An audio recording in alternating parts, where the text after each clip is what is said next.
એના દીકરા પર, એ પણ એના 4 દીકરા હશે ને, પણ એમાંથી એક વાલો દીકરો હશે ને એની પર સૌથી વિશેષ નજર હશે.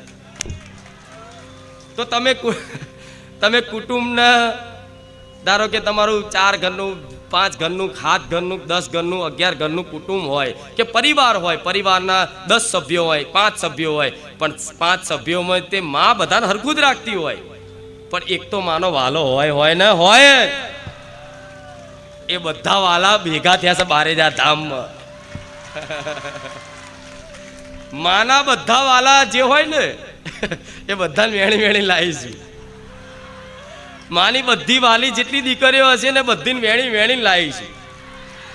ગુજરાતના ખૂણે ખૂણેથી, ગામડે ગામડે ફરી નજર મારી, કોને લાવું, કોને બોલાવાના છે, કોને ખેંચવાના છે, એ કોઈ બાકી, કોઈ જિલ્લો, કોઈ ગામડું, કોઈ વિસ્તાર બાકી નહીં રાખ્યો. હું ખુખાર મેલડી ડોશીના રૂપે આવી, ગાય બનીને આવી, પણ મારી આ 2 આંખોથી તમને નજર નાખીને ખેંચી લાવી. હા, શું ખોટું?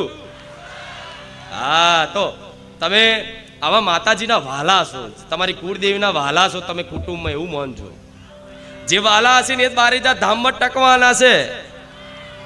જે વાલા હશે ને એના બારેજા ધામમાં ભરોસો બંધાવવાનો છે. કે છે મારી માં તે વાલા અરખામણા કરે ના, માં તમામ એના દીકરાઓ પ્રત્યે સમાન ભાવ રાખતી હોય, સમાન પ્રેમ કરતી હોય, પણ માં બધાને હરખું જ વહેંચીને આપો. શું? બધાને હરખું જ વહેંચીને આપો. કે જે ચોકલેટ હોય કે ખાવાનું હોય એ કદાચ હરખું જ માં બધાને પીરસી આલે. અને 4 દીકરા હોય એમાંથી 3 બસ ભૂખ લાગી ખાઈ અને હાથ ધોઈને ઊભા થઈને જતા રહે, તો માં તો થોડી નારાજ થાય. એ તો જલ્દી ખાઈને ઊભો થઈને જતો રહે એની રીતે, બરોબર. પણ એક દીકરો એમાંથી એવો હોય કે એ થાળી લઈને માના ખોરામ બેહી અને એની થાળીથી લઈ અને પેલા માના કોરિયો ધરે, તો એ માં તરત એના માથે હાથ ફેરવી લે. એનો અલૌકિક સુખ મળે કે મારા દીકરાએ આજે મને કોરિયો ખવડાવ્યો. તે માં બધાને કોરિયા ખવડાવતી હશે એના હાથે, પણ જે દીકરો એ જ થાળીથી લઈને માને પાછો કોરિયો ખવડાવશે ને, તો માન કેટલું વાલું લાગે ને. હા, તો તમે આજે તમારા ઘેર તમારી કુળદેવી પ્રત્યે જે ભક્તિ ભાવથી તમે ઘેર જે ભોણું બનાવો છો, ભોજન બનાવો છો, એ એનું જ કૃપાથી આલેલું અનાજ છે, એની જ કૃપાથી આલેલું ભોજન છે, બરોબર. તો એ જ ભોજન લઈ અને તમે આમ જઈ અને માને આમ ધરો છો ને, તો માને એટલું વાલું લાગે છે, હજુ તમને ચો ખબર છે. માં બધાને હરખું રાખે, પણ જે એને પાછો કોરિયો ખવડાવો તો માં કેવું કે ખાય મારો દીકરો, એને તરત ખોરામ લઈ લે, એને હાથ ફેરવ કરે ને, એને ભાલ કરે, પ્રેમ કરે. એ માં છે.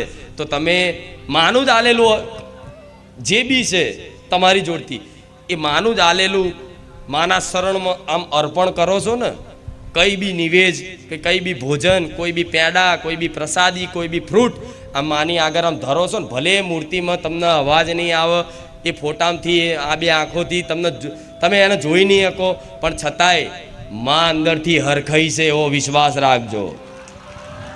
દરેકની કુળદેવી અંદરથી હરખાઈ છે, પ્રસન્ન બની છે, ખુશ બની છે, આ વિશ્વાસ રાખજો. જો આ ભરોસો વિશ્વાસ રાખશો કે મારી પર મારી માની વિશેષ કૃપા છે, તો કૃપા કદાચ નહીં હોય ને, દાખલો આલું, કૃપા તો સજ તમારી કુળદેવીની, મારા જેવી મેલડીની, પણ કદાચ તમે વારે ઘડીએ બસ જીવનમાં ગમે તેવા દુઃખ હોવા છતાંય તમે મનમાં એક જ વાત કહો, કોઈ પૂછે તો એક જ વાત કહો, બસ મારી માની કૃપા દયા છે. બસ આ 24 કલાક મતલબ એની જ દયા પર નિર્ભર, પર એની કૃપા પર નિર્ભર રહો ને, તો માને ખરેખરમાં માની કૃપા નહીં હોય ને, તો માને કૃપા કરવી પડશે. આ તો હું મારી કૃપા નહીં છતાંય લોકોને એવું કહેશે કે હું એની કૃપાથી જીવું છું, માં વધારે પ્રસન્ન થાય. હા, શું ખોટું? બસ ખાલી એટલું જ છે કે માં દેખાતી નહીં. તો દેખાતી નહીં એનો મતલબ એવો નહીં કે માતાજી નહીં, ભગવાન દેખાતા નહીં એનો મતલબ એવો નહીં રાખો કે ભગવાન નથી. આરામ છે, હાજરા હજુર છે, હું માતા હાજરા હજુર છું. એવા તમામ દેવી દેવતાઓ છે ને એ હજુ હાજરા હજુર છે, કેમ કે સનાતન ધર્મ જ હાજરા હજુર છે પહેલેથી. પણ બસ ખાલી દેખાતી નથી, ભગવાન દેખાતા નથી. તો આ હવા આવે છે, દેખાય છે તમને? પણ ના, હવા નહીં દેખાતી, છતાંય હવાને મહેસૂસ કરો છો કે હવા છે. તો માતાજી દેખાતી નથી પણ મહેસૂસ 100% થાય છે કે માં છે. મોબાઈલમાં અહીંથી ફોન કરો કોકને, જ્યાં સુધી પણ સંદેશો પહોંચાડવાનો હોય તો અહીંથી અમેરિકા સુધી સંદેશો વગર દોડે વગર વાયરે પહોંચી જતો હોય ઉપકરણોના માધ્યમથી, એક ટેકનોલોજીના આધારથી. તો આ બધી સંસાર બનાવેલી દુનિયા છે, જેને આખો સંસાર બ્રહ્માંડ બનાવ્યો એ અખિલ બ્રહ્માંડના નાથ ભગવાન. શું એ આ તમારી વાણીથી કે તમારા મનથી કરેલી પ્રાર્થના શું ભગવાન સુધી નહીં પહોંચતી હોય? કેવું નહીં પહોંચતી હોય? આ ટેકનોલોજીથી અહીંથી દૂર અમેરિકા સુધી ચંદ્ર સુધી મેસેજ પહોંચાડવો હોય તો એ પહોંચાડે છે. આજના ટેકનોલોજી વૈજ્ઞાનિક યુગ જમાનો પહોંચાડે છે ને. તો શું માતાજી ભગવાન સુધી શું તમારો સંદેશો નહીં પહોંચતો? ના, પહોંચે છે. પણ તમને વિશ્વાસ નહીં કે મારી વાત કોઈ સાંભળે છે કે નહીં. પણ વિશ્વાસ રાખજો, તમારી દરેક વાત માતાજી ભગવાન સાંભળે ને. ભલે પછી સામે જવાબ ના હાલે તો માની લેવાનું કે મારી વાત સાંભળે છે.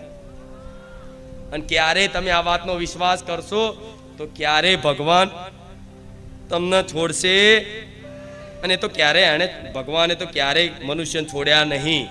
જે છોડી દે તો આ પ્રાણ પંખીડું ઉડી જાય, રોમ ન પ્યારા થઈ જાવ ને કહેતા. હા, શું ખોટું? પણ હજુ તમે જીવિત છો, હજુ તમારી અંદર ચેતના છે, હજુ તમારી અંદર જીવ છે. તો ભગવાન હજુ એવું ઈચ્છે છે કે આ જીવ છે ને, આ મનુષ્ય છે ને, મને ભજી લે, મારું નામ લઈ લે. અને જીવનમાં ક્યાંક ને ક્યાંક સત કાર્યો સતના માર્ગે આવી અને રોમને ભજી લે. ભગવાનનો એ ઉદ્દેશ છે. એટલે ભગવાન ક્યાંક ને ક્યાંક કૃપા કરે છે ને, ત્યારે આવી બારેજા ધામ જેવું ધામ ક્યાંક તમને મળે છે. જોત જોતામાં કોઈને પૂછો કે દુખી ક્યારથી? તો કે 5 વર્ષથી મારી દુખી છું. કોઈને પૂછું કે તું ક્યારથી દુખી? મારી 10 વર્ષથી દુખી છું. તો એને પૂછે કે 10 વર્ષ પહેલા સમનો દુખી થયો, 10 વર્ષ પછી અત્યારે? તો કે મારી 10 વર્ષ પહેલા તો અમાર ગાડી બંગલા વાડી બધું હતું, પણ અત્યારે કશું રહ્યું. એટલે એ ગાડી બંગલા વાડીને સુખ માનતો હતો, એ સુખ માનતો હતો. પણ એ પહેલાનું વિચારો, જ્યારે ગાડી બંગલો બધું હતું, સુખ તમને લાગતું હતું કે સુખી હતો, તારે એક સમયગાળામાં તમે દુખી હતા. જેવું એ સમયગાળામાં તમે દુખી તો હતા જ, પણ તમને એવું લાગે કે જે જયો ને એ સમય સુખી હતો અને અત્યારે જે છું એ દુખી છું. પણ હું માતા એવું કહીશ કે અત્યારે જે સમય તમે ભોગવો છો ને, જે સમય પર આધારિત છો ને, એ સમય ખરેખરમાં જો જોવા જાવ ને તો તમે સુખી જ છો. તમે તમારા મનથી દુખી થાવ છો. હા, શું ખોટું? મનથી દુખી થાવ છો. કંઈક કામ ના થાય દુખી થઈ ગયા, કંઈક કામ ના થયું નિરાશ થઈ ગયા, કંઈક નુકસાન પડ્યું દુખી થઈ ગયા, કંઈક 5000 રૂપિયા પડી જાય તો 5000 તો હો જાણે એની જિંદગી લૂંટાઈ ગઈ હોય. કંઈક થોડો ધંધામ નુકસાન આવ્યો, જાણે એનું આખું બધું ગુમાઈ ગયું હોય.